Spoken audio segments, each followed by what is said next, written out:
ni mwema. Amen. Haleluya. Hallelujah. Mungu amenibariki na watoto wawili, Samuel na Elisha. Kama vile nimesema, ni Alexander wa Vigilance. Na nashukuru Mungu pia leo kuwa huku, sikurudi Voi. Tulipotoka kwa Miracle Service nimekuweko. Naongea na baba askofu, nikamwambia nitafika huku. Ghafla hata mtumishi tuliongea tu jana, na leo niko huku. Mwanzo mpya. Kichwa cha neno ni mwanzo mpya. Nitajaribu kuendeleza pale mchungaji alikuwa anaendelea. Kama nitakuwa nimetoka nje kidogo, ila najua tutakacha sote. Amen.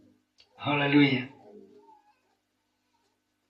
Kwa ajili ya kumsikiza nani? Mungu. Kuisikia sauti ya Mungu.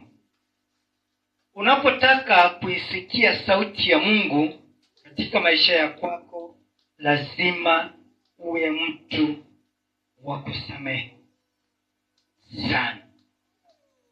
Haleluya. Mwanadamu wa leo, matatizo makubwa ambayo amekuwa nayo, hana msamaha ndani yake. Hawezi akamsamehe mtu. Watu wengi leo mioyoni mwao wamebeba watu. Kuna mwimbaji aliimba akasema, utabeba wangapi? Pasuka bure. Haleluya. Mwanadamu ni yule yule. Tunahitaji tukaweze kujifunza kusamehe. Haleluya. Nitaanza na kile kitabu cha Mathayo 6. Matthew chapter 6.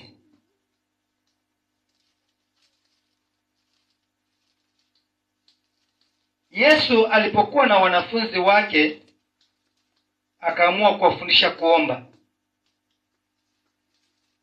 Bwana Yesu asifiwe.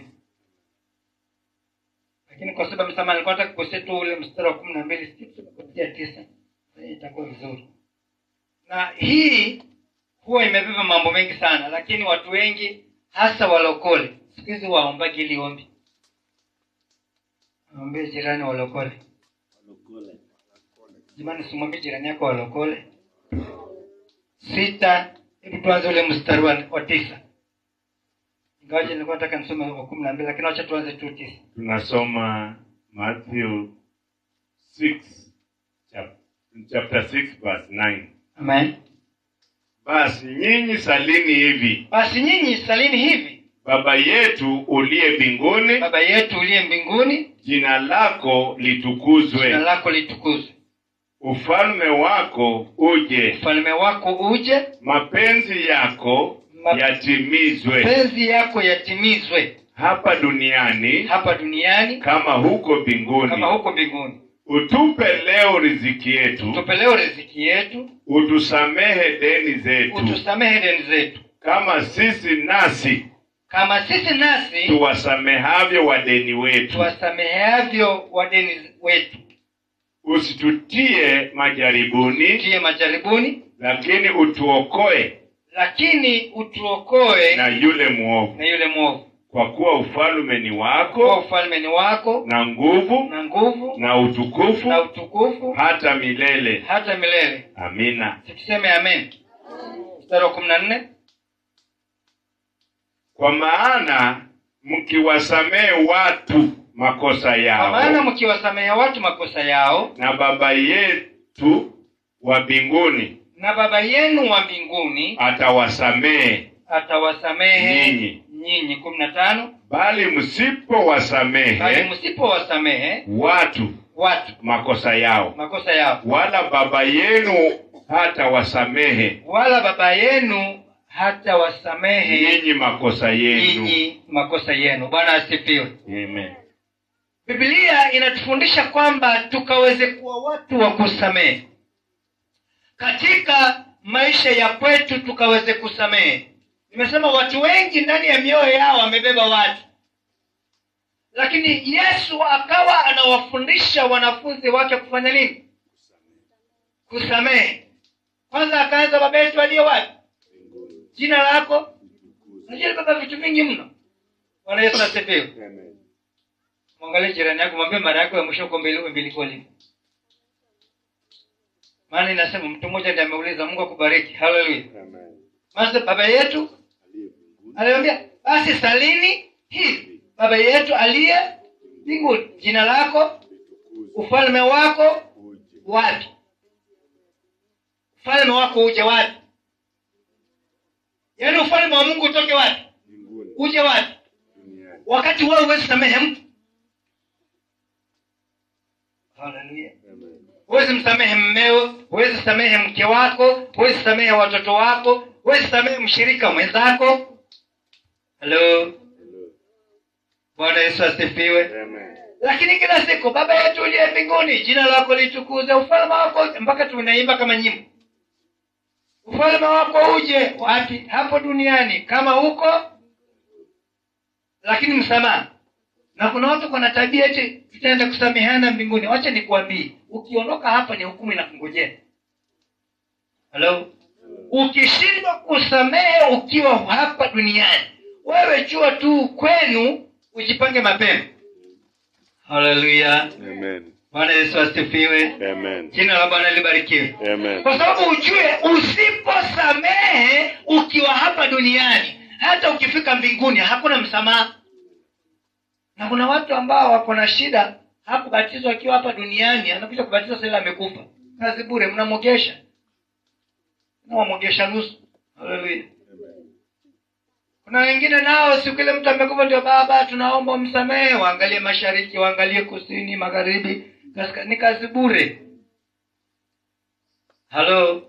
Msamaha unatakikana saa hii tukiwa hai, tukiwa tunatembea, tukiwa tunakula pamoja, tukiwa na nguvu. Haleluya. Bwana Yesu asifiwe. Jina la Bwana libarikiwe.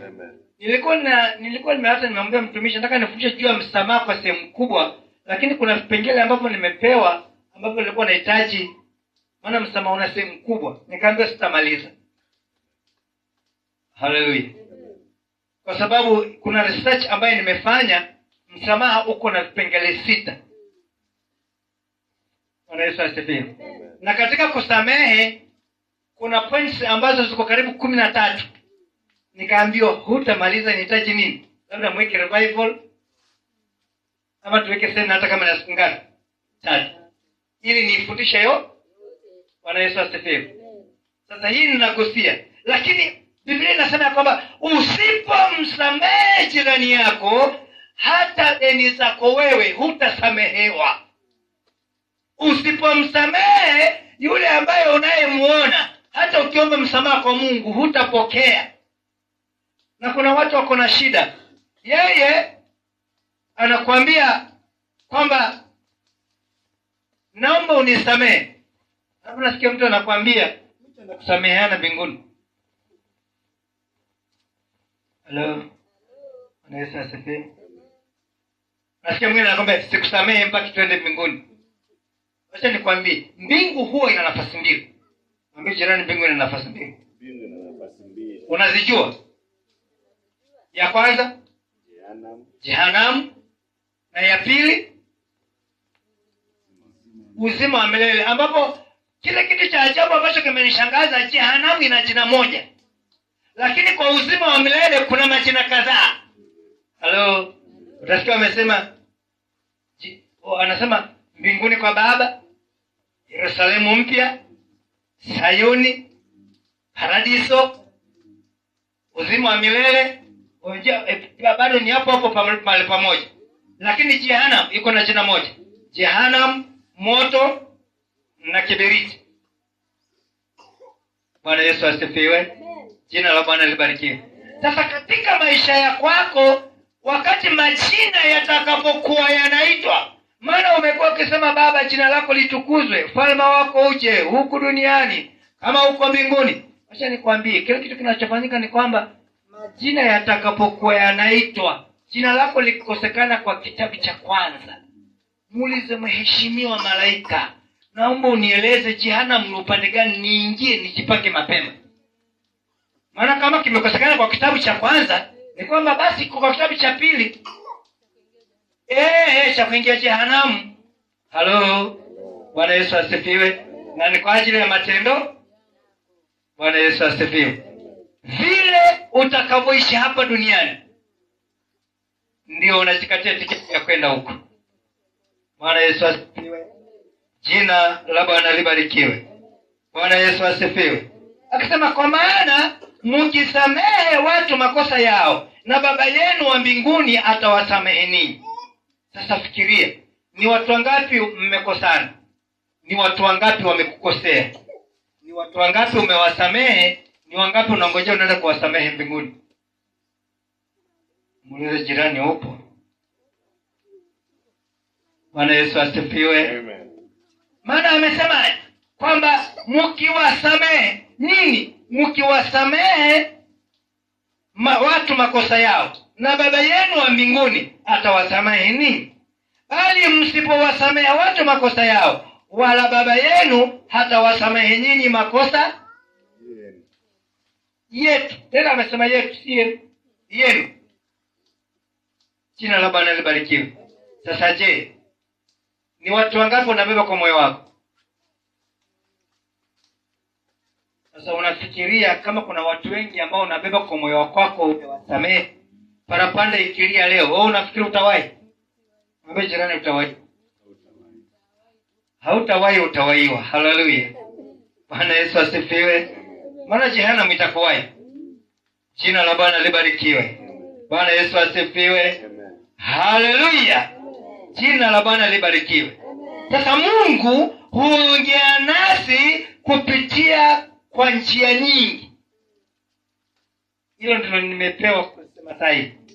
Mungu huongea nasi kupitia kwa njia nyingi. Njia ya kwanza, wale ambao wanaoandika. Bwana Yesu asifiwe. Kwa sauti. Mungu huongea nasi kupitia kwa sauti. Mungu anaweza akaongea kwa sauti na ukafanya nini? Na ukasikia. Hello. Bwana Yesu asifiwe. Jina la Bwana libarikiwe. Ni mojawapo ya njia ya kuongea nasi. Mungu anaongea nasi kupitia kwa sauti. Anasema nasi kupitia kwa sauti yake. Jina la Bwana libarikiwe.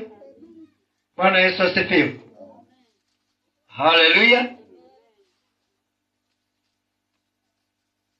Haleluya. Matendo ya Mitume 9.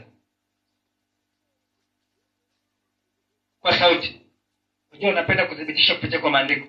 Sisi kama ninaongea mambo ya kwangu ambayo mambo ya kwangu hayatakufaa. Neno ndio linafaa. 9:1.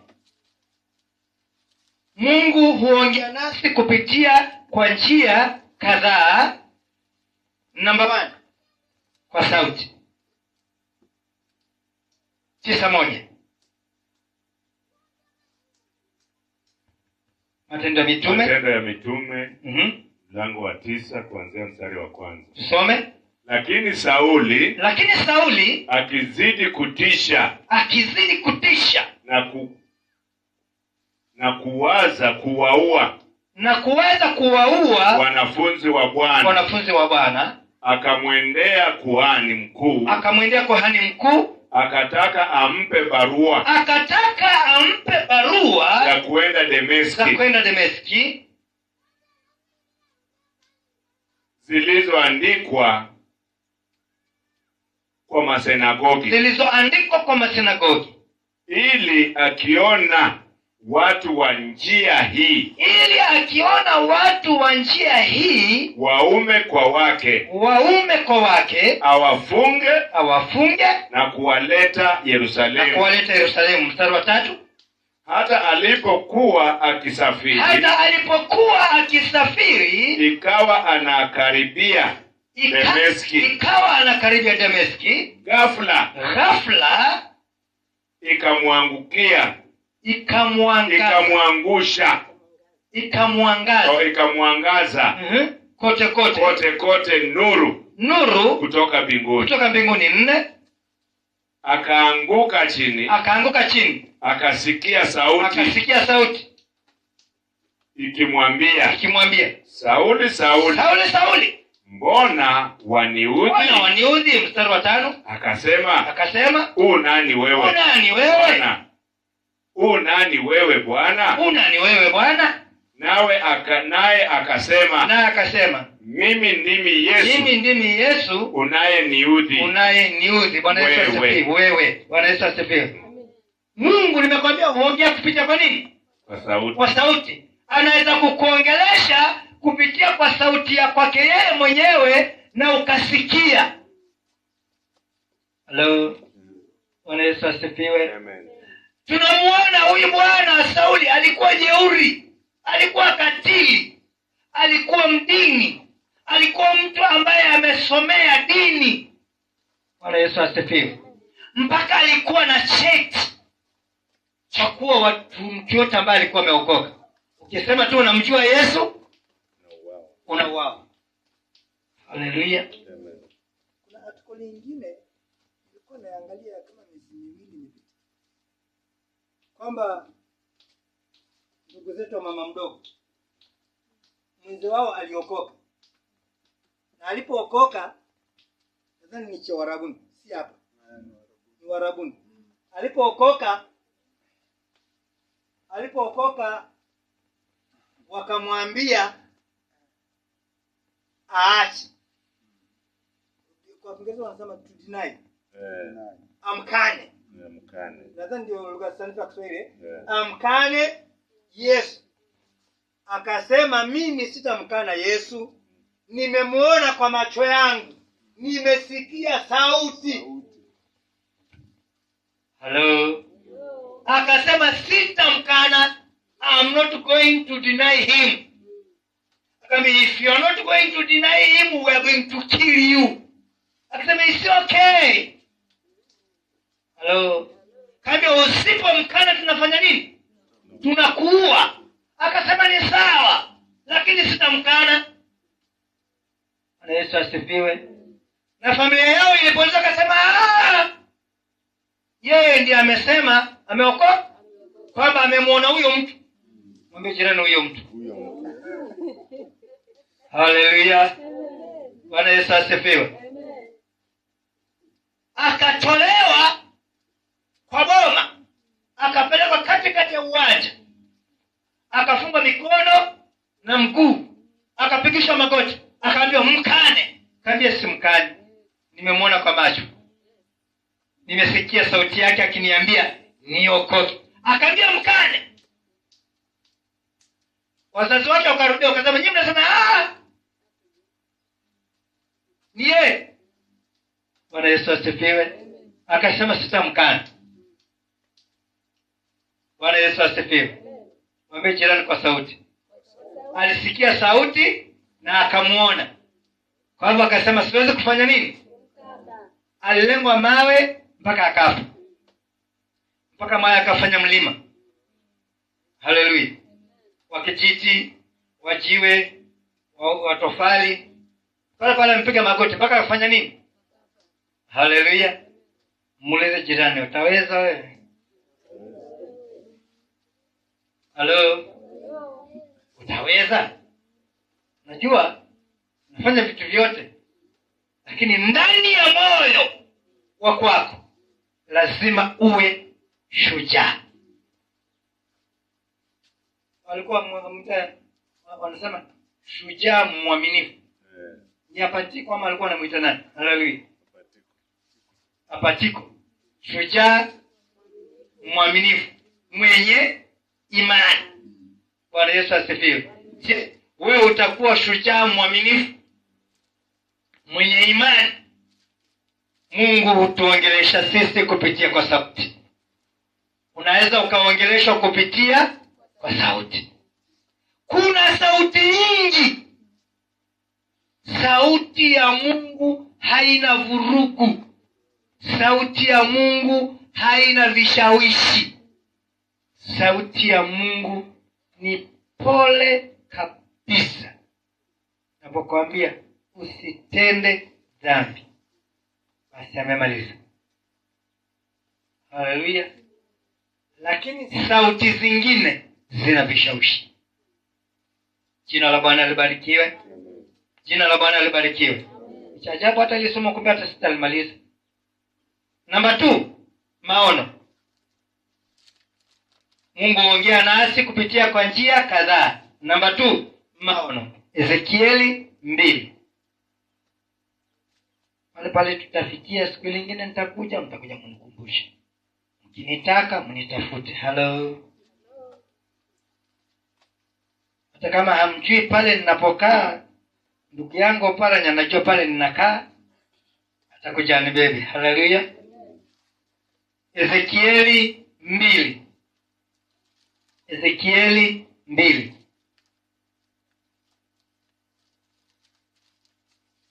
Angalia ule mstari wa kwanza.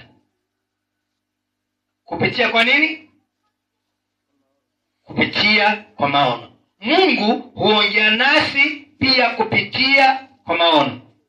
Jina la Bwana libarikiwe. Mstari ule wa kwanza nasemaje? Ezekieli 2 kuanzia mstari wa kwanza. Akamwambia, akaniambia, mwanadamu, simama kwa miguu yako, nami nitasema nawe. Naye aliposema nami,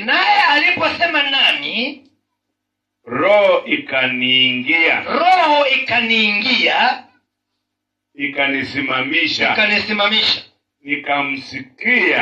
Nikamsikia yeye aliyesema nami. Akaniambia, mwanadamu, nakutuma kwa wana wa Israeli.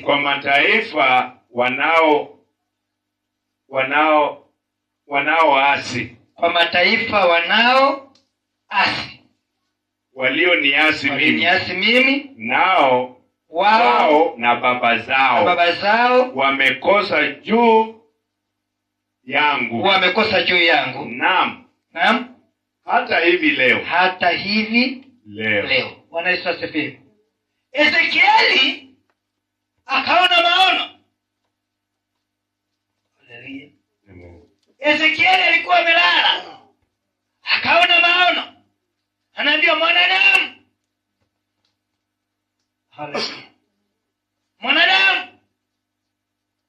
simama kwa miguu yako, ninene nao. Haleluya.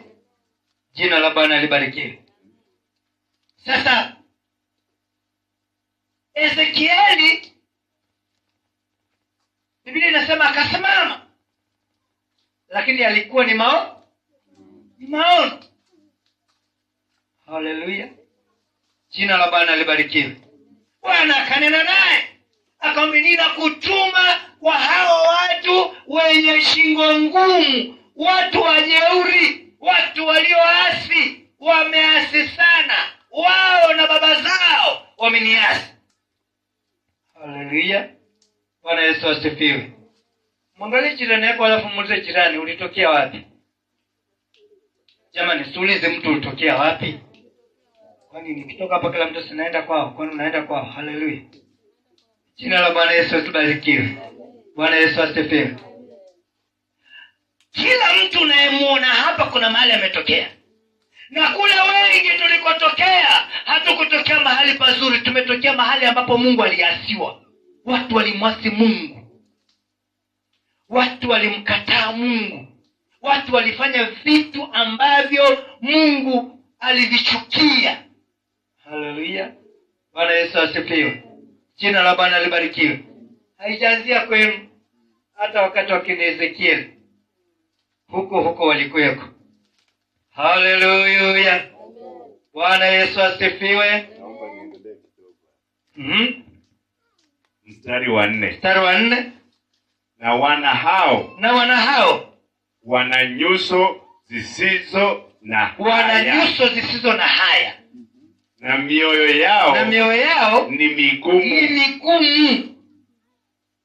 Mimi nakutuma kwa hao. Nawe utawaambia Bwana Mungu asema hivi. Nao kwamba watasikia au kwamba hawataki kusikia. Hata walioko huku wanasikia hizo. Wajua nimeshangaa hii sauti inaenda mbali sana kurudi nyuma. Na haina tuta. Speaker pili peke yake. Bwana Yesu asifiwe. Amen. Haleluya. Kama watataka kusikia ama hawatataka kusikia, Bwana ananena na wao. Haleluya. Amen. Bwana anahitaji wabadilike, waachane na uasi, waachane na maovu, waachane na bangi, waachane na uasherati, waachane na pombe, waachane na umalaya, waachane na kuua watu, wamrudie Mungu. Amen. Mungu anasema na wao. Haleluya. Amen. Bwana Yesu asifiwe. Amen. Ezekiel akaambiwa kama watakubali kusikia ama hawatasikia, kaseme na wao. Hao ndio watu ninakutuma kwao. Ndio watu tumetumwa kwao. Kwani unaniambia hao ndio watu wako hapa ndio peke yake? Kwani ni watu wangapi hapa waende ibada? Shimo ngumu. Haleluya. Ana mioyo migumu. Lakini tumetumwa kwao. Tutangaze Injili. Kama watakubali kusikia, kama hawatataka kusikia, lakini sisi tutakuwa tumekuja. Halo. Bwana Yesu asifiwe. Amen. Hata katika dunia nzima popote pale watakaposikia. Maana ninajua imenakiliwa. Badilika mtu wa Mungu. Amen. Unahitajika ubadilike. Unahitajika uachane na uasi. Ukifa nimekwambia mbingu ina nafasi mbili. Jehanamu na paradiso mbinguni kwa Baba. Halo. So jina lako likikosekana kwa kitabu cha kwanza, jua liko kwa kitabu cha pili. Jehanamu ni kwenu. Halo. Bwana Yesu asifiwe. Hata ukinikasirikia, maamuzi ni yako hapo. Wewe ufanye maamuzi. Aidha uingie jehanamu ama uingie paradiso mbinguni kwa Baba. Na unajua mimi kuna kitu ambacho ninasikia kinanisumbua. Biblia inasema eti hapa duniani sisi ni wasafiri. Haleluya. Amen. Hapa duniani sisi ni wasafiri. Kwetu si hapa. Kwetu ni wapi? Mbinguni. Sasa unajua hii ndio inakuwa matatizo. Fikiria hapa duniani umeletwa uzaliwe. Yeah. Bwana Yesu asifiwe. Ukuye, usome, ufanye kazi. Kama umejaliwa, olewe na uzae na watoto na uoe. Lakini kuolewa si kuolewa tu. Wakike unaolewa, wakimu unaolewa. Haleluya. Watu wakubaliani na hiyo. Haleluya. Haleluya. Ngoja nikwambie kitu. Unaona mbinguni? Nikushtue, mbinguni hakuna mwanamume anaingia. Hakuna mwanamume hata mmoja ataingia mbinguni. Hakuna. Hii ni kali. Hakuna. Unajua kwa nini? Maana ni mabibi harusi. Yesu ndio Bwana peke yake. Wote ni mabibi harusi. Halo. Bwana Yesu asifiwe. Na Biblia imesema tujitayarishe na magwanda ya kwetu tuyaweke masafi, ili bwana harusi akija twende kumlaki. Sisi mabibi harusi apate taa ziko na nini? Na mafuta. Muulize ya kwako ina mafuta. Wewe uliza jirani yako taa yako ina mafuta. Unajitayarisha kuolewa. Haleluya. Bwana Yesu asifiwe. Jina la Bwana libarikiwe. Amen. Bwana Yesu asifiwe. Amen. Sasa tuelewe ya kwamba mambo haya tunayoyasikia leo ni kwamba kumbe Mungu anaongea nasi hata kupitia kwa nini? Kwa sauti na kwa maono. Haleluya. Jina la Bwana libarikiwe. Bwana Yesu asifiwe. Tuelewe ya kwamba katika maisha yetu kumbe sauti ya Mungu inazaongea na wewe hata kwa maono. Haleluya. Haleluya. Bwana Yesu asifiwe. Amen. Hizi zote ni njia ambazo Mungu anaongea nasi. Jina la Bwana libarikiwe. Amen. Ezekieli akaambiwa, kama watasikia ama hawatasikia, nimekutuma kwao, simama kwa miguu yako miwili. Na hiki kitu ndio inasababisha mimi huwa sitaki kujua. Watu wakinisikiliza wasisikilize, nitakuwa nishasema. Amen.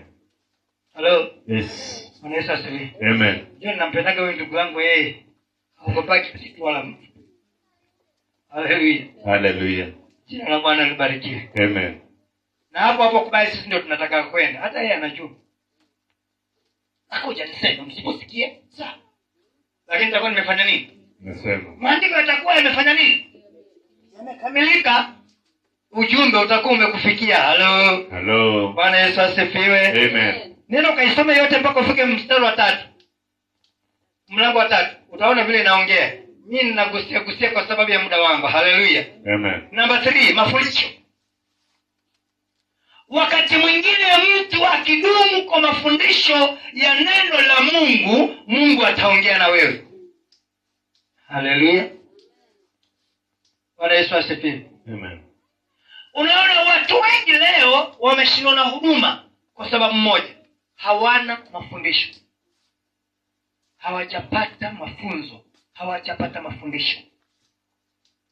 Ukikosa mafundisho katika maisha yako, kihuduma ni hatari mno. Maana utakuwa unafanya vitu ambavyo havipo.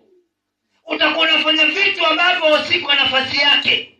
Lakini ukipata mafundisho yatakusababisha sauti ya Mungu itakuongelesha, utakaa kwa nafasi yako. Hello. Bwana Yesu asifiwe. Amen. Jina la Bwana libarikiwe. Amen. Mimi nakumbuka kabla hatujakutana na Pastor Wycliffe, tukianzilisha origin ya huduma hii ya Superpower, tukianzisha tulikaa kwa mafundisho miaka 7 years ndio tukaanza kutumika. Na hivyo tunafunga na kuomba. Hello. Tunafanya nini? Funga na kuomba miaka 7. Haleluya. Ndio tukaanza kuruhusiwa kutoka kutumika. Niambie, ingelikuwa ni wewe leo utakubali? Na tulikuwa tunakesha, tulikuwa tunaomba. Halo. Bwana Yesu asifiwe. Nilikuwa naona hiyo kamba tukirudisha sasa tukisema tunaikaza, watu wengi watatoroka. Wakati ule tukianza tulikuwa tunakunywa chai kombe 2 jioni. Siku 25. Sina maji. Bwana Yesu asifiwe. Hichi nadhani ni kile kombe hichi ni ile 200 ml. Sina fikishi. Hadi inafikisha. Ile paketi ile ndogo ya maziwa inaingia. Ni inatosha. Hivi 2. Kwa hivyo ni milimita 400. Kila siku jioni. Na watu wanaenda kazini, watu wanalima, watu wanafanya kazi. Halo. Kwa siku 25. Bwana Yesu asifiwe. Jina la Bwana libarikiwe. Leo utakaa utakimbia. Kuna mtu mmoja pekee kinamjibu. Haleluya. Amen. Bwana Yesu asifiwe. Jina la Bwana libarikiwe. Amen. Haleluya. Lakini imesababisha watu wengine tumedibisha huduma mpaka leo. Na wale ile group ambayo tulikuwa tuko nayo enzi hizo, wale wengi ambao walileta mchezo wako mchangani. Wamekufa, wameisha. Hello. Bwana Yesu asifiwe. Nakumbuka wakati huo ndio nilisikiaga sauti. Haleluya. Jina la Bwana libarikiwe. Nikaona maono. Nikaambiwa unatakikana uende Taveta kwa muda wa kwangu. Haleluya. Bwana Yesu asifiwe. Na wakati ulikuwa sikia Taveta ikoje? Nikaonyeshwa vile nimekuja mpaka Mwatate, nikatoka Mwatate nikaingia porini. Kavuruga pori, kumbe ni mbuga. Halo. Mpaka tukaja tukatoka pale kwa Masai. Tulipofika pale kwa Masai pale mapolisi wanasimamaga nyuma. Nikapata ndege wengine wakubwa na maaskari. Wanaambia hapa huwezi pita. Bwana Yesu asifiwe. Sasa Mungu unanileta hapa, ni wapi hapo unanileta? Kapigana na wale ndege na hao maskari nikapita. Nikaja nilipofika Maho, kukawa kama kumewekwa gate. Pale Maho, pale ule mlima wa Maho, kumewekwa gate na kumewekwa ulinzi. Hakuna mtu kupita wa aina hii. Bwana Yesu asifiwe. Kukatokea ndege wengine wakubwa kama vile tai. Lakini wakikushika kama ameshika kikombe. Na anapopepea anapoendelea kukudona, anakula mpaka anakumaliza.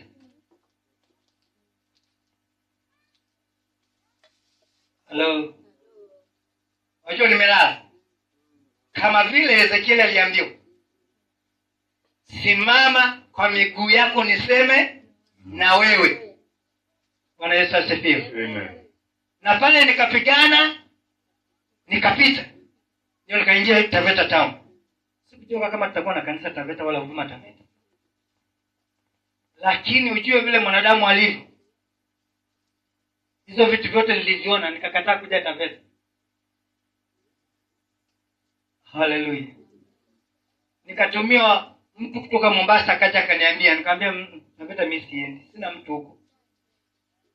Nikatumia mtu wa pili kutoka Nairobi, nikamwambia Mungu hapana. Bwana Yesu asifiwe. Ya tatu, na wakati wetu tufunga na kuomba. Ya tatu, ujumbe ukatoka.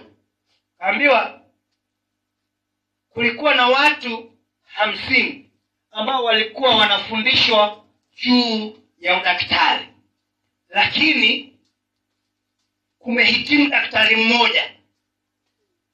Na huyu daktari ambaye aliyehitimu, hao wengine wote wanatakana wafanye referral. Referral ni kufanya nini?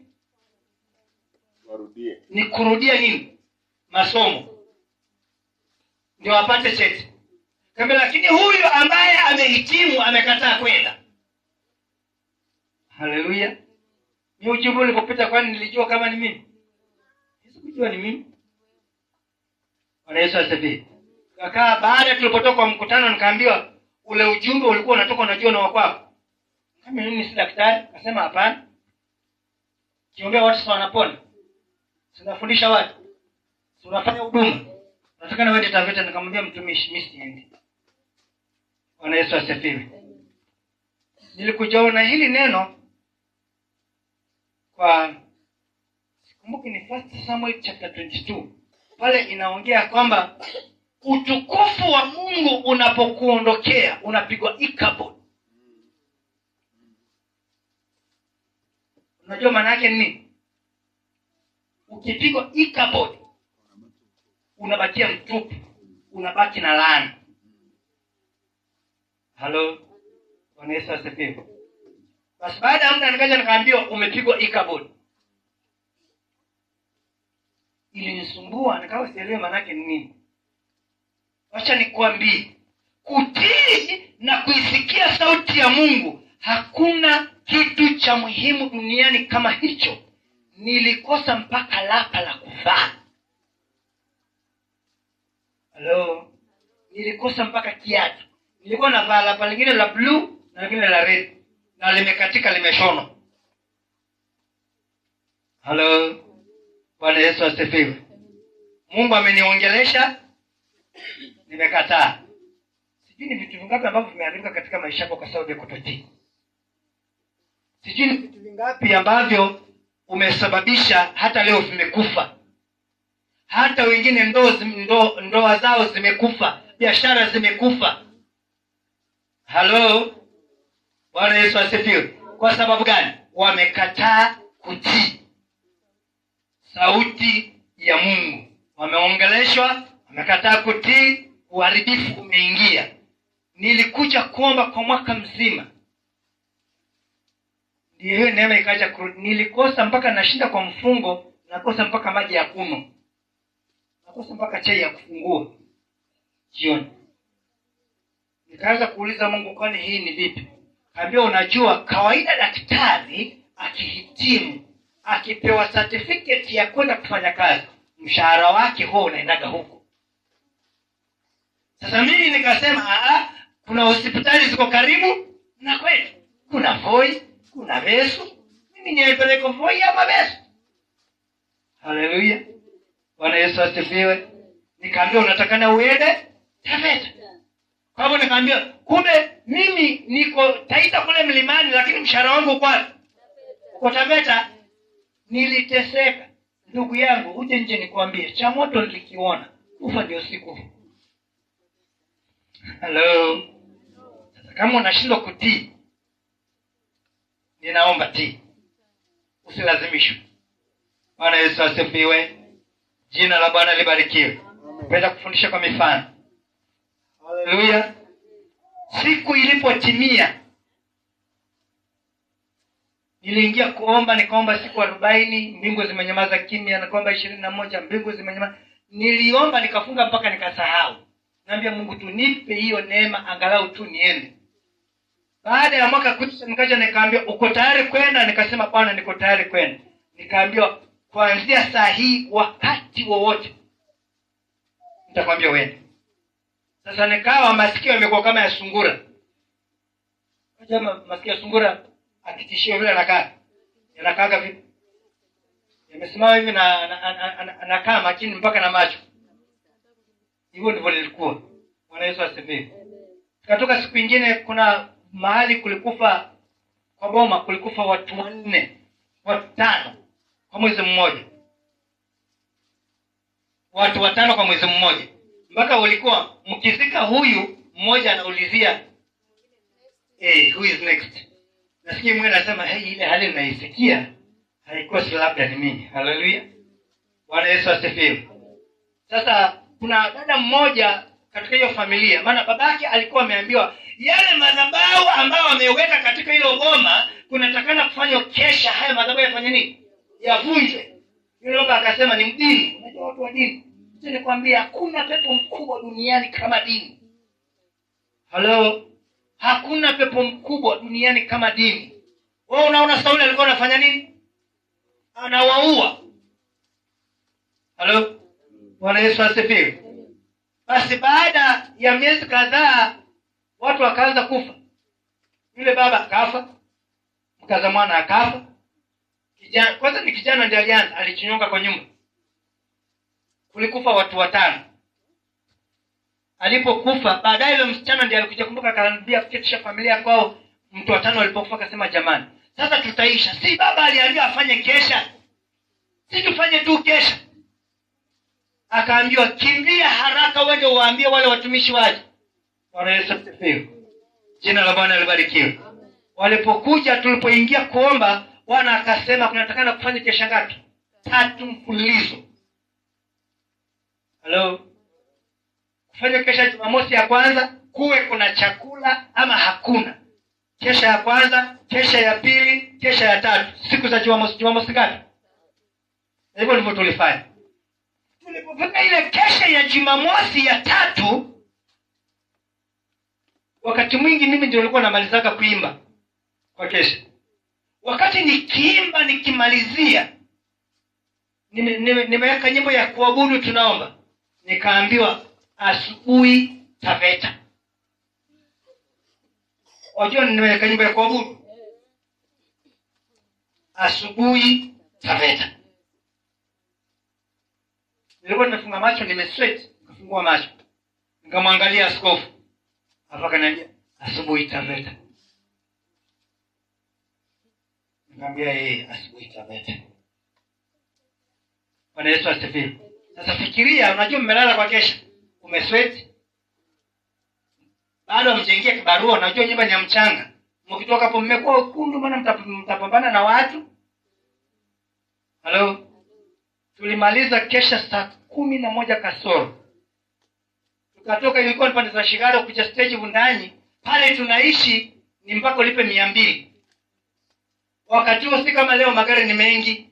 Wakati huo basi ilikuwa ikikupita saa 1:30 mpaka kesho. Matatu. Sina hata shilingi ile ya shimo. Hello. Mwambie jirani sauti ya Mungu. Bwana Yesu asifiwe. Nilipotoka sasa mimi nikafikiria mimi ndio nimeambiwa Taveta. Sasa unajua nilikuwa na agreement. Tukashuka tukifika stage kapata gari. Nikifika kwa hiyo gari hiyo matatu mbaki na nafasi ngapi? Sasa mimi sikujua kama askofu tunaenda naye. Halo. Tukawaga watu tukawapatiana makoti, tukamwambia nendeni nyinyi ndani nyumbani, mimi nimeenda zangu Taveta. Sikubeba hata nguo wala shati wala trouser wala ndugu yake. Vile vile nimekaa hivi. Ndivyo nilitoka Taita nikija Taveta. Nafika stage naingia kwa gari sina hata shilingi. Halo. Bwana Yesu asifiwe. Kidogo kwa sababu nilikuwa nimeingia gari ilikuwa imebaki nafasi nyuma mbili, nikaona askofu naye ameingia naye ameketi ngamuza. Vipi? Amekuwa nisusikia jana Taveta. Niambia niwajua mimi ndio nilipateka jina la dadi. Niambia dadi. Kwani hata wewe? Niambia Nikamuza sasa kuna kuaje? Kaambia hata mimi sijui kuna kuaje. Niambia ni vipi? Mimi sina hata shilingi. Niambia mimi nilikuwa nafikiri wewe uko na kitu. Niambia sina. Ya potelea kwao. Kidogo gari nataka kuondoka, nikaona mama ametokea akaja dirishani. Akaniambia Apostle, nimekutafuta kwa siku 3 nilikuwa nashinda nitakupata wapi. Nimeamshwa kitandani nikaambia uko hapa stage gari inaondoka. Akaniletea bahasha. Hapo nilipatia bahasha mimi nikaweka mfukoni. Sikuangalia. Nikaweka mfukoni. Hata askofu hakujua. Teremka tukishuka nauli. Unajua kuna bahasha nimepewa na sijui kuna nini ndani. Fungua nikiangalia kuna shilingi hizi 2,000. Sasa kama moyo sasa ni yule jamaa alikuwa anasema weka kidole kwa maji uje uniburudishe. Haleluya. Amen. Bwana Yesu asifiwe. Amen. Weka kipepsi mbele D. Sio na wasiwasi na uli kumfukoni. Imetoka wapi? Mimi nimekuja. Bwana Yesu asifiwe. Sisi tulikuwa tunaishiki hata mpaka leo. Na watu wamejaribu kututenganisha mpaka leo. Ukitaka kututenganisha wewe utaondoka utuache. Muulizie atakwambia. Bwana Yesu asifiwe. Tukaja Taveta na tukaanza huduma, lakini kumbuka nilikuwa nimeambia hamtakikani watu kama hawa mpite hapa. Na hivyo vita vimeendelea mpaka leo. Halo. Tukaja tukafanya huduma, tukalala. Kesho yake asubuhi unajua bado nakufundisha juu sauti ya Mungu Kuna njia nyingi ambazo Mungu anaongea na. Kesho yake asubuhi tukafanya huduma, tukalala. Sasa tunaulizana hivi tutafanya nini? Maana tule kutoka kwa kesha tumekuja tukaja tukaoga, tukapata mahali tukaoga, tukaingia huduma, tumefanya huduma, tumepata mahali pa kulala, tumelala. Sasa usiku tunaulizana kwani hivi sasa tutafanya? Sasa hivi watu tukiwaambia tupatie maji tuogeshe mashati, watatuelewaje? Kaambia potelea mbali, acha tulale. Jana hatujalala. Hizi nguo zitajua zenyewe. Sisi tukaingia tukalala. Asubuhi saa 12 nikasikia mlango unabisha. Kamka. Katoka. Nikaulizwa, wewe ndio Apostle Alexander? Kaambia chukua huu mzigo, nitakuja saa 12 jioni. Kachukua mzigo wangu mimi nikarudi ndani. Hata sikufungua. Mimi nimechoka, tulilala kesha na tumeshinda kazini. Mimi nikaweka hapo nikaendelea kufanya nini? Na tulipofika saa 2, tulipofika saa 1:30 nikasikia mwingine amebisha. Akaniambia, "Wewe ni Apostle Alexander?" Nikamwambia, "Nimechukua huu mzigo nitakuja saa 7 mchana." Na hapo nikachukua nikafanya nini? Mimi sikuangalia. Sasa ile pesa nilipata jana ndio naicharezea mahesabu. Ya kwenda kutafuta nini? Nguo. Bwana Yesu asifiwe. Baadaye ilipofika kitu kama saa 2:30 kaamka. Sasa tunafanyaje? Kaambia tu ni hapa twende tutafute nguo. Wakati tulikuwa tunaishi pale Russia, twende alikuwa anaishi. Twende tutafute shati, trouser, alafu tuje tufanye nini? Hizi zingine kama fundi wetu. Lakini nikamwambia lakini hapana. Kuna mzigo nimepewa hapa na mimi sijui nini. Kama umepewa mzigo na ujui nini? Na mimi sijui nini. Kwa hiyo nikifungua trouser 2, shati 2. Huu mfuko mwingine trouser 2, shati 2 za kufanana. Unajua tunavaa size moja. Bwana Yesu asifiwe. Ngambia ndugu, chukua yako hapa. Chukua shati zake 2 na trouser zake 2. Zile zote ngambia lakini unajua tunafanana. Bwana Yesu asifiwe. Jina la Bwana libarikiwe. Kutoka hiyo siku balaa ikafanya nini? Ikaondoka. Mwambie jirani kutii. Bwana Yesu asifiwe. Watoto wa Mungu, mimi sasa nitafanyaje? Hebu tusome Habakuki 2. Mungu hunena nasi hata kupitia kwa nini? Kupitia kwa mafundisho. Mimi katika maisha ya kwangu hata kutumika na kusikia sauti nilikaa kwa mafundisho. Ndio nikaelewa. Bwana Yesu asifiwe. Habakuki 2. Hiyo ni namba 3 Habakuki 2. Tusome hapa. Mchungaji, ndio nikukumbushe siku nyingine. Niko na point karibu 10 na nimepeana 3. Habakuki 2. Mungu ongea nasi pia kupitia kwa nini? Kwa mafundisho. Kwa point namba 3. Habakuki 2. Soma. 2. Mstari wa kwanza. Sema, mimi nitasimama katika zamu yangu, nitajiweka juu ya mnara, nitaangalia ili nione atakaloniambia na jinsi nitakavyojibu katika habari ya kulalamika kwangu. Mstari wa 2. Bwana akanijibu akasema, iandike jozi hii ukaifanye iwe wazi sana katika vibao, ili asomaye apate kuisoma kama maji. Maana jozi hii bado na kwa wakati ulioamriwa ni inafanya haraka ili kufikiria mwisho wake, wala haitasema uongo. Ichapokawia ingojee, kwa kuwa haina budi kuja, haitakawia. Habakuki akaambiwa. Bwana Yesu asifiwe. Ajabu, unajua mimi nikija hapa nilikuwa sijaandika hizo notes. Jibu yote nimeandika nikiwa. Mungu alikuwa na haja na nyinyi mlijue hivi. Haleluya. Bwana Yesu asifiwe. Mtumishi nimekuja nikapata yeye amefungua akaondoka. Mimi nikaingia nikaketi nikaomba. Nikamwambia Mungu, nikamwambia hapana, ile ambayo ulikuwa unataka ufundishe, ulikuwa unaisikia kufundisha, nataka ufundishe hii. Ndio hii ninafundisha. Hii sijawahi fundisha mahali. Mwepo sikia nifundishe. Halo, sijawahi fundisha mahali hata kanisani kwetu. Sijafundisha hii. Haleluya. Bwana Yesu asifiwe. Hii ni mpya. Mwambie jirani ni mpya.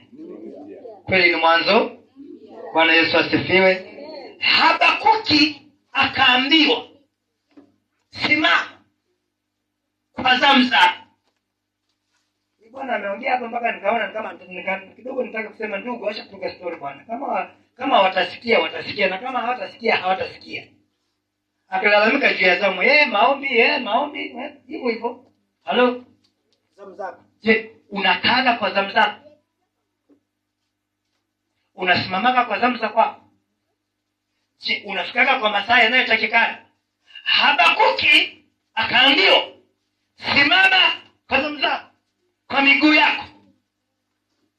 Naye akasema, nitasimama. Haleluya.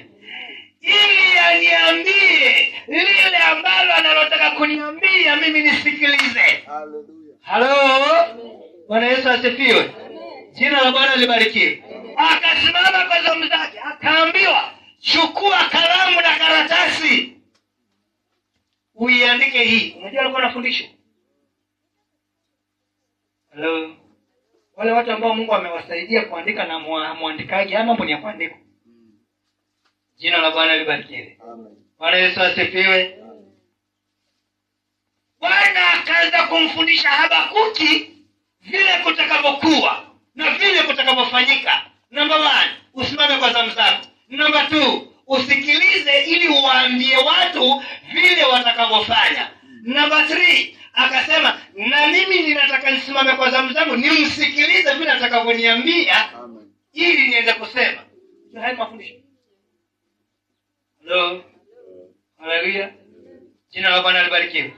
Sasa ikawa ni kwamba lazima asikilize, lazima akae tayari kuandika ili aende kuwafundisha kile ambacho Mungu anataka kikaweze kusemekana.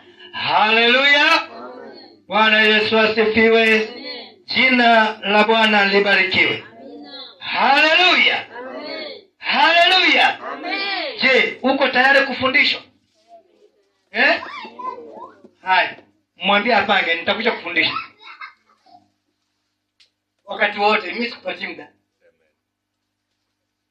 Wakwambie upange, sijasema upange. Sema kwa tayari kufundisha. Halo. Wewe unajua tumbo langu siku. Si unajua? Na hata usipoleta chakula, nitakuja. Halo. Kwani simaliza wiki nikiapata vitu nani micho nimekula nini? Hakuna mtu anajua nimekula nini. Sasa wiki imeisha. Hata ndugu mafundi nilimwambia niko Taveta na hapo niambia ndio tuko meenda hapa kuchoma. Haleluya. Wiki imeisha na amenipata hapa amestuka niambia Apostle uko hapa? Kwa hivyo hata usipoleta chakula isikusumbue akili. Ndio wapange mimi nikuja nitakuja. Mama mimi unasemaje? Haleluya. Je, Bwana Yesu makofi. Maana tukifundishwa tutajua vile vitu ambavyo vinatakana tufanye. Tukifundishwa vitasababisha tukaweza kusonga. Tukifundishwa tutapata maarifa. Halo, mafundisho huleta maarifa. Mafundisho yatakusababisha usimame kwa zamu zako. Bwana Yesu asifiwe. Jina la Bwana libarikiwe. Mimi kama kuna maeneo ambapo palinipatia mzigo, muulizeni huyu ndugu yangu. Ni hapa. Kwa mimi kuna watu nilikuwa nataka nilimwambie, nataka kupigana nao kwa sababu hiyo. Kama nimedanganya. Hello. Tumefungua huduma hapa mara ngapi? Sikiulio. Nakumbuka mara ya mwisho kuna gharama ambayo tulifanya watu waliokoka 150.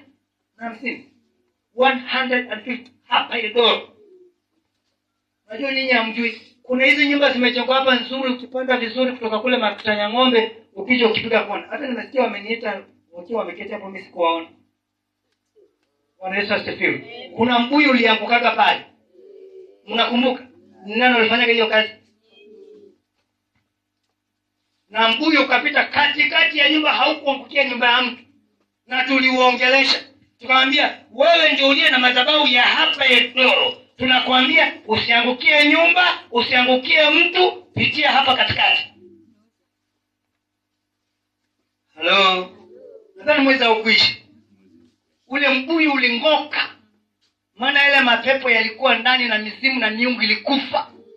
Ukaanguka, kulikaaga na harufu hapa zaidi ya miezi 3. Hizi magorofa zingine hizi nyumba zilikuwa hapa zote zilikuwa zimeshindwa kujengeka. Halo, zilishindwa kujengeka. Baada ya kufanya makrusedi hapa ndio watu wakafunguka. Wako na kila kitu, wako na pesa, lakini walishindwa kujenga. Halo. Bwana Yesu asifiwe. Jina la Bwana libarikiwe. Hizi nyumba ziko upande huu hapa tulikuwa tunafanyia crusade. Zilikuwa zimeshindwa kujengeka, lakini leo wamepiga mpaka fence, hakuna hata nyau kuingia. Fence tena tupu kuanzia wameniita wakina Apostle. Bwana asifiwe. Hai, kwa leo umekuja huku? Niambia Halo. Bwana Yesu asifiwe. Tuliambia tuje. Hata nilipofika pale mafuta ya ng'ombe nikiwa town nimeambia bodaboda shilingi 300. Niambia 300 Toka hapa mpaka pale tumpate Eldoret. Nataka nina pikipiki zenu na miguu yangu. Unajua tuko kwa nyumba saa moja. Hello. Bwana Yesu asifiwe. Usiulize nimefikaje. Ninauliza. Najua ndugu yangu kuna pikipiki ningemwambia kunichukua angekuja. Bwana Yesu asifiwe. Kutii. Mimi katika mawazo yangu wiki hii nilikuwa nimesema nitakuwa within ila nende kutini ama niende kule juu, sina upepo. Bwana Yesu asifiwe. Lakini juzi nikimtumia mtumishi message nilisikia enda Eldoro, tangu kumeanza kujengwa hujafika. Ulifanya kazi, ukaondoka ukarudi mgonjwa, ushapona, rudi ukaone ni nini kimeendelea. Nani alikuwa kwa kwanza? Kwa hiyo kuacha kufika nini? Halo. Bwana Yesu asifiwe. Na hata ripoti ilipokuja kwa huku, nikawaambia nendeni mkamtafute fulani. Yeye amjui. Bwana Yesu asifiwe. Usipangalia hapa mahali mkapandharau. Nilikuwa naongea na mtumishi leo nikamwambia nimepiga yale mahesabu nilipokuja asubuhi nikaangalia nikasema hapa nipakujenga ghorofa nyingine wastani. Ghorofa ya shua. Nimemwambia. Haleluya. Mpaka akaniambia shaza na pilo. Nikamwambia basi nitakuweka katikati alafu tunaenda na ule ukuta kama hautachimbika. Tunajenga na ukuta na ungo ukutani. Kuna nini chakula tunaenda juu. Kwa nini uko juu kwa kina nani si kweli? Sio useme amen. Mwambie chani inawezekana. Halo. Bwana Yesu asifiwe. Tuweke kanisa huko juu, chini tuweke maofisi. Hata hapa tunaweza tukafungua hata mpaka shule hapa. Uwanja ni mkubwa usione hivi. sana. Hata leta tingatinga yote. Tapasua mawe yetu, tukijengaka tukiendaka huko juu. Kuna mjengo mwingine nataka nianzie kule juu shikane na huko. Halo. Na uweke ghorofa juu. Haleluya. Bwana Yesu asifiwe. Tukiimba tunaimba huko mpaka watu wanasikia wakiwa mwakini wanasikia. Maana kanisa tutataka huko chini, talipandisha juu. Mwambie jirani Mungu anaongea nasi kupitia kwa njia kadhaa. Simwambie jirani Mungu anaongea nasi kupitia kwa njia kadhaa. Mungu anaongea nasi kupitia kwa njia kadhaa. Nitakupatia moja alafu nifungie hapo ya 4. Bwana Yesu asifiwe. Ndoto. Kuna watu ambao ndoto zenu nyingi mmeziambia watu ambao hawafai. Hello. Number 4. Nimesema nini? Ndoto. Fungue katika Mwanzo ule mlango wa 37. Kitabu cha kwanza cha Biblia. Napenda kufundisha lakini nasikia muda wangu umeisha. Jua mimi naweza kusimama masaa 5 tu nikifundisha. Sionagi shida. 37. Genesis chapter number 37. Verse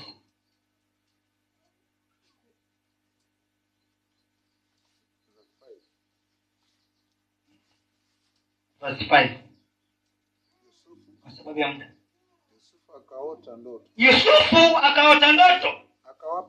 Akawapa ndugu zake habari nao wakazidi kuchukia. Tuanze tena. Yusufu akaota ndoto akawapa ndugu zake habari. Nao wakazidi kumchukia. Sura 6.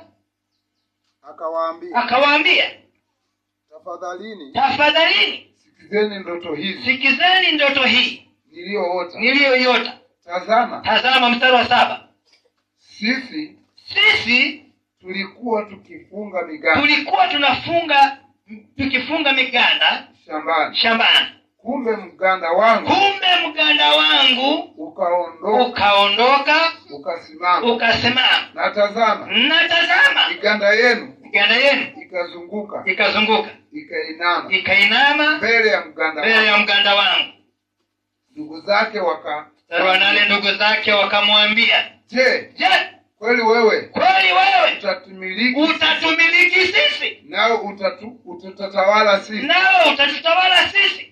Wakazidi, ile inasema wakazidi kumchukia kwa ajili ya ndoto yake na kwa maono yake, kwa maneno yake. Mstari wa 9.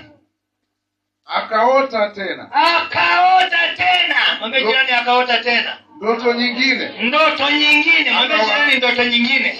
akawaambia ndugu zake, akawaambia ndugu zake, akasema, angalieni, nimeota ndoto nyingine, na tazama, jua na mwezi na nyota 11 zikaninamia. Akamwambia kumsikiza kwa makini, akamwambia baba yake na ndugu zake. Baba yake akamkemea, akamwambia, ndoto gani hii uliyoiota? Je, mimi na mama yako na ndugu zako tutakuja kukusujudia hata nchi. Halo. Mungu anaongea na Yusufu kwa ndoto. Baba yake anakasirika, mama yake anakasirika. Mungu anaongea kwa ndoto. Amen. Haleluya. Nakwambia hivi, never ignore your dreams. Yes. Kabisa. Never ignore your dreams. Hata siku moja usijaribu kudharau ndoto unazoziota. Sikiliza, ninajua wachungaji wengi hata mmesikia wakifundisha, wanasemaga ukiota umekula ugali na mandondoo ukashiba, na sukuma wiki ukashiba.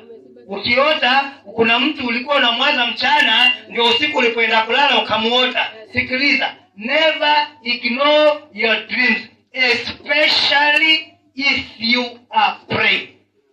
Kama wewe muombezi, kama wewe unafunga na kuomba. Amen. Haleluya.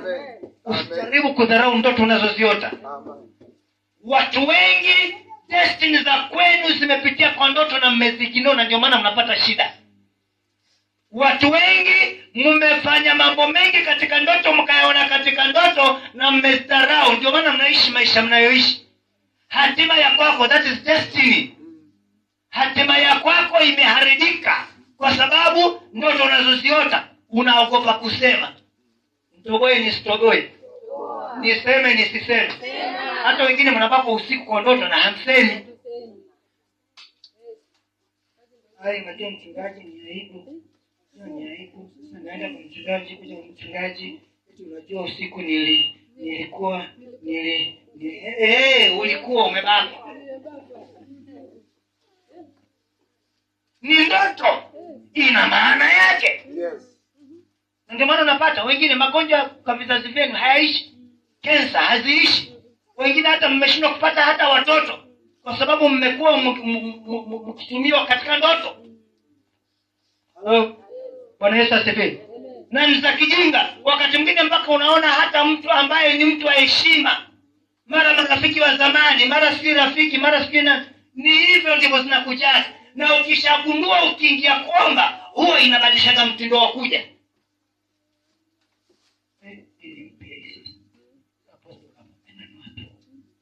Bwana Yesu asifiwe. Amen. Jina la Bwana libarikiwe. Amen. Halo.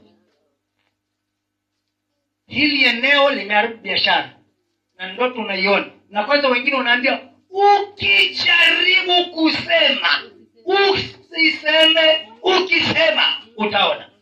Wengine hata wanatishiwa hivyo, na ukisema tutakuua. Halo. Imesababisha ndoa nyingi zimeharibika.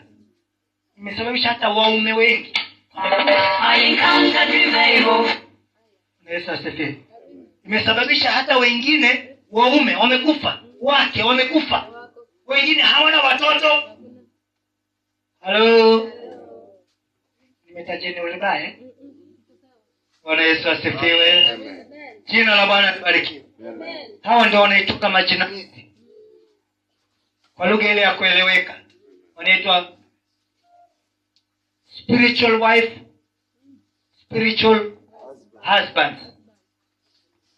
Bwana Yesu asifiwe. Amen. Jina la Bwana libarikiwe. Amen. Haleluya. Na zimesababisha, na ukiwa katika hali hiyo, wacha nikwambie mtu wa Mungu, kukua kiroho itakuwa ngumu. Huwezi, kwa maana kila wakati unanajisiwa. Pole. Sina gaibu. Sorry. Pole. Haleluya. Jina la Bwana libarikiwe. maana unanajisiwa kila wakati. Huwezi kuwa kiroho. Hata mtu yote ambaye unafanyika uasherati, hata kama uko hapa, sikiza nikwambie leo, kukua kiroho ni ngumu. Unajua watu hapo wasemaje amen? Amen. Haleluya. Bwana Yesu asifiwe. Yusufu akaota ndoto. Na mtu mwingine alikuwa ananiambia juzi, anambia nimeota, nimeng'atwa na mbwa. Unajua niliambiwa mtu aking'atwa na mbwa, sijui ni roho ya uasherati. Nikamwambia ni kulingana na wewe, umeomba. Na mwingine siku nyingine akaja akaniambia unajua nimeota kuna mtego ambao tulikuwa tumeweka, tukamshika nguruwe mkubwa. Tukamchinja huyu nguruwe, lakini sasa wewe ukawa umesimamia watu wapewe nyama kwa kila mtu kiwango cha kwake. Yesu asifiwe. Kama lakini sasa apostoli, nguruwe si nyama mchafu. Sasa ilikuwaje mpaka wewe ulikuwa unasimamia watu wakatiwa nyama kila mtu na kiwango cha kwake? Nikamwambia hujaomba ukajua maana yake nini.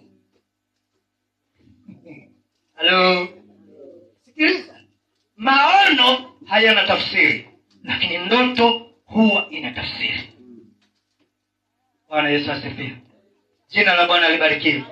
Na wengi wetu hapa hamuoni maono, unaota ndoto. Tusiposema amen, tutasema amen. Jina la Bwana libarikiwe. Na nimekwambia ndoto ina nini? Ina tafsiri. Namba 3, si watu wote wamepewa neema ya kutafsiri ndoto. Hata manabii. Neema kivyake. Namalizia na namba 4. Ukiota ndoto na una mtu kukutafsiria, unafanya mambo mawili. Hello? Unafanya mambo mangapi? Ukiota ndoto na hujapata mtu kufanya nini? Na umeomba hujapata nini? Jibu. Unafanya mambo mangapi? Namalizia hapo Unapiga magoti, unaingia kwa maombi. Unamwambia Mungu, ndoto niliyoota sijui maana ya kwake. Sijui ni nzuri ama ni mbaya. Ikiwa hii ndoto niliyoiota ina ubaya wa aina yoyote, unavunja, unaharibu, unakemea, unateketeza kwa jina la Yesu. Unarudi namba 2. Naambia Bwana, na kama hii ndoto niliyoota maana sijui maana yake ni nini, ni nzuri na inafaa uikamilishe. Hello. Na muhimu wa mafundisho ni nzuri. Bwana Yesu asifiwe. Jina la Bwana libarikiwe. Na mtu ana swali, nikwambia nakupatia pointi alafu naachia hapo. Ninyi wale ambao mmeandika muandike, siku ile nitakuja mtanikumbusha. Nitaanzia hapo. Mimi ni mzuri, siwezi sahau. Ndio maana hata mimi ninalakia. Unaona ile bagi langu nikikupatia ni zito. Ndani sijabeba hata chakula wala maji. Kuna kitabu hichi cha kuandikia. Kuna kingine na kingine na kingine. Bwana Yesu asifiwe. Bwana asifiwe. Amen. Hichi ni kitabu cha kuandikia. Hichi ni cha kuandikia. Hichi ni cha kuandikia. Yote ni nini? Na yote viko kwa hapa, siachage nyuma. Na nilipoanza kuandika, pale niliandika masomo yale nilikuwa nifundisha iko kwa kitabu hichi. Nilipoambiwa nibadilishe topic, nimeandika hapa. Wewe jana una vitabu vingapi? Na nyumbani ukienda mezani utapata kitabu na Biblia. Ukienda bedroom utapata vitabu karibu 4 na Biblia kadhaa.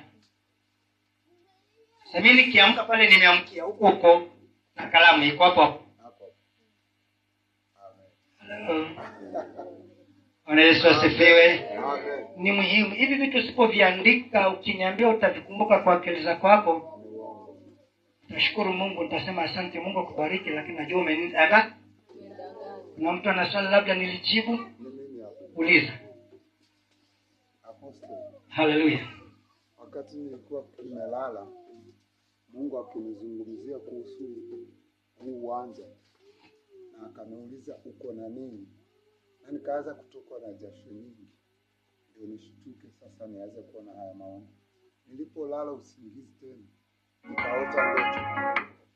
nikaota ndoto, nikaona mimi nimerokota simu nzuri sana. Hii simu nikaiangalia, alafu mbele nikaona wasichana wawili wakitembea. Ukaona wasichana wawili wanatembea mbele yangu, wanaenda na mimi ninaenda. Sasa nilipokuwa ninawakaribia, mmoja wao akasema, akarudi akaanza kuangalia, lakini mimi conscience yangu katika kiroho ikaniambia huyu msichana ndiye amepoteza ile simu. Ndani ya conscience yangu ndio akasema nimepoteza simu, na mimi nikamwambia ndio hivi. Akaniambia ndio. Wakati huu tunajibizana, mimi naongea Kiingereza naye anaongea Kiingereza. Hata nakumbuka maneno. Aliniambia I've lost in my phone. Nikamwambia is this your phone? Yes. Alafu nikamwambia I want to pray. Nikamwambia you have demons in you. Na yule msichana akakubali, akasema I have demons. Aliponiuliza hii swali akaniuliza can you explain? Nikamwambia yeah, there are demons inside you of losing your properties. Akaniambia, akaanza kusikiza. Nikamwambia so I want to rebuke the demons inside you of whatever you are handling, you are losing it. Yani chochote kile ambacho unachokushikilia kinaharibika kama unakipoteza. Sasa wakati nilipokuwa namweleza hivi, nikaanza tayari kumuombea katika ulimwengu wa kiroho. Nikaanza kukemeza mapepo, I rebuke demons in you, demons of losing your properties. Lose her now in the mighty name of Jesus. Wakati ninaomba hivi, mpaka tayari nimeshtuka na naendelea kuomba. Sasa nikauliza Mungu, sasa hizi ni ndoto gani tena? Haleluya. Bwana Yesu asifiwe. Kufanya kile ambacho kinachotakana tukifanye, lazima tuwe na mawasiliano na Mungu. Na hapa tunaweza kupaona vile palivyo wakati ulioko tukapata rafu. Na hata watu wengine mko hapa mko tu miguu. Acha nikwambie, utatoka uende na uache baraka zako nyuma. Wala ambao mko na mawazo mawili. Amulukoje. Bwana Yesu asifiwe. Kuna watu hapa kuna mawazo mawili. Yaani wako hapa lakini hawako. Hello. Mtaacha baraka zenu nyuma. Kuja hapa kwa bahati mbaya. Bwana Yesu asifiwe. Sasa ni kwamba hata katika kujenga unaulizwa uko na nini?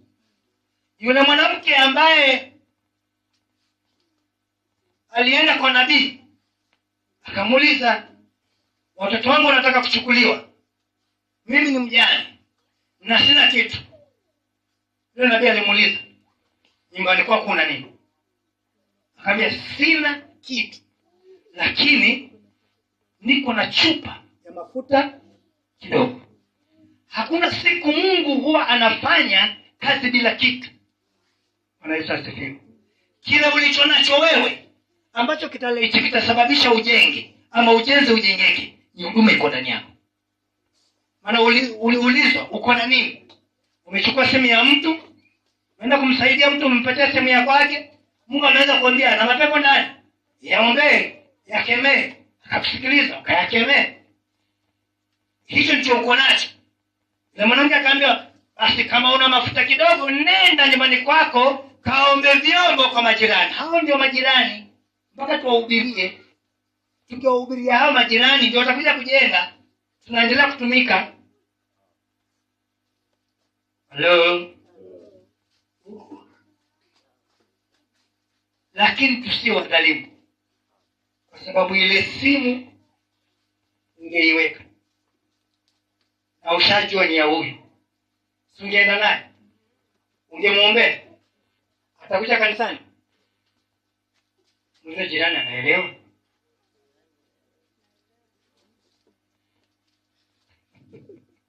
Bwana Yesu asifiwe. Una nini? Ni huduma iko ndani yako. Hii huduma tutakapoitumia, hii huduma tukisimama kwa zamu zetu kama vile Habakuki alivyotuambia, ndio itasababisha tujenge. Na cha ajabu, naweza mkashangaa tukijenga ghorofa hapa bila mchanga. inawezekana. Nawaambie inawezekana. Yale mambo ambayo nimesikia mkiyaongea, kama mtayatilia maanani, kama mtasimama pamoja kwa umoja, kwa ushirika, mtengeneze matofali. Leta tofali, linaleta, huo mnara utaendelea kujengeka. Lete jiwe, mnara utajengeka. Lete maji, lete mchanga. Lakini kukitokea lugha nyingine tofauti, confusion ikiingia, hakutaendelea. Mungu amekuwa ubariki. Simame tuombe.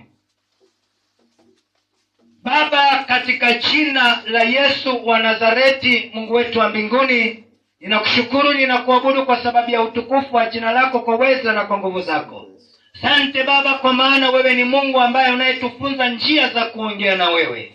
Katika jina la Yesu wa Nazareti tunakuomba, tawala. Baba yangu, ninaomba kaunyoshe mkono ulio hodari, wenye nguvu, uweza na mamlaka. Bwana, ukaweze kutusamehe na tukaweze kusameheana.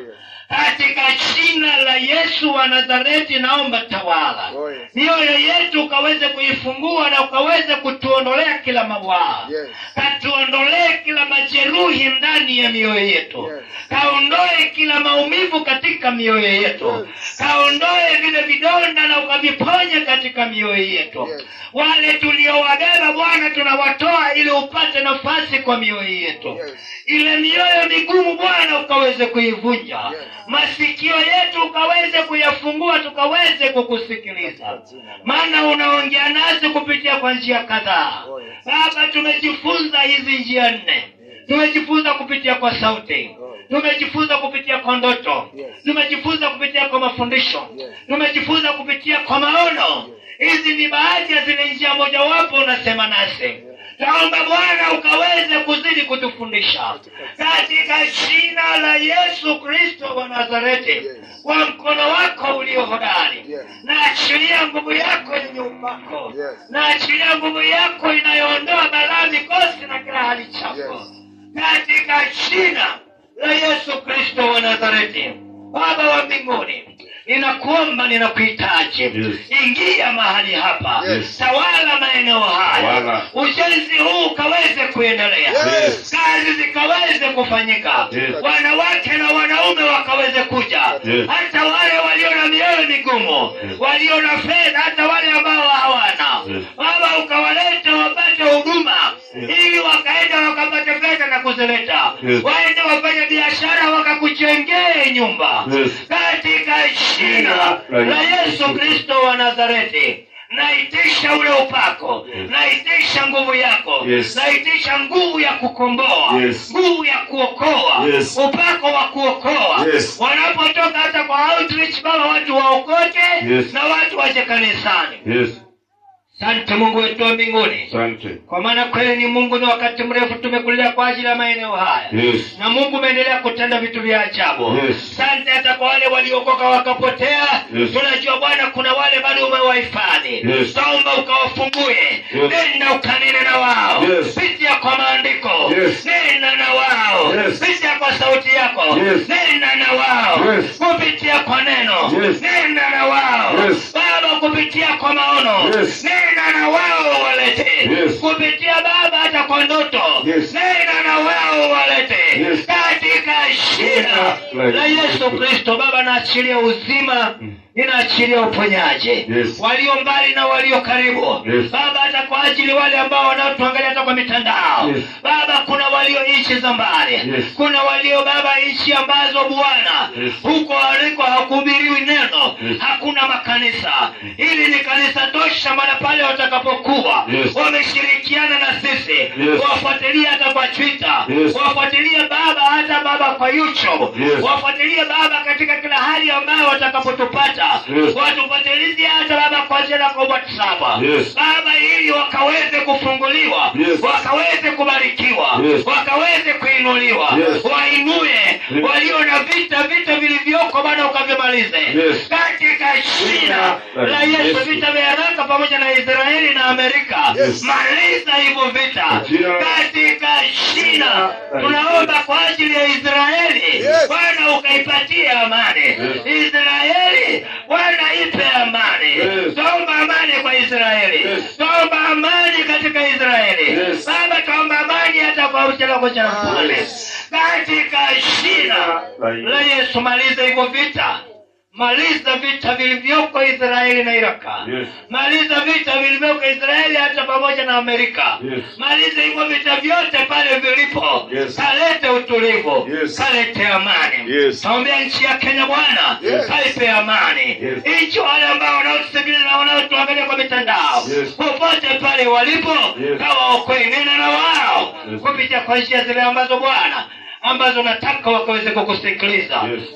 Rudia kama vile kwa mtoto. Nasi Bwana tukushukuru. Yes. Aliyoko mgonjwa mahali hapa. Yes. Ponya, inua, takasa, bariki katika jina la Yesu Kristo wa Nazareti. Yes. Bwana tunakushukuru na kuabudu, tunakuinua. Kwa jina la Baba, Mwana na Roho Mtakatifu tumeomba na atakuamini.